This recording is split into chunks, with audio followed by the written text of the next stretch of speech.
What part of our relationship feels effortless and what feels challenging? I feel like I kind of asked that question before with what feels challenging. Yeah. So let's not answer that. Let's focus because on it's gonna be a repeat. I almost feel like we've answered the effortless.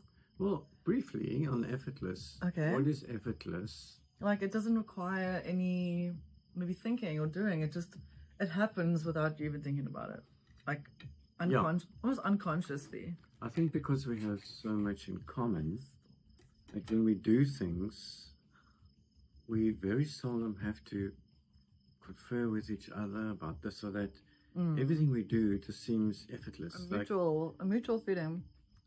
Like if we're cooking in the kitchen, you know, I will jump in to help you, and you know, as you're doing stuff, I will be doing the dishes, and before we know it, the dishes are done, the food is done, we're eating. Everything in our relationship seems so effortless. There's like a beautiful ebb and flow. Yeah. And it's like a well-oiled machine. Yeah. It feels like. Yeah.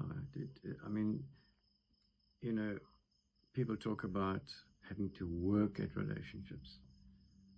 I think we've done the homework.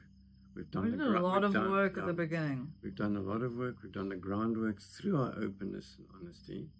And now everything else seems effortless because the groundwork has been done. Yeah. There's no questions remaining. There's no issues to be dealt with. In fact, life is now pretty much effortless. So yeah, I think that answers that question.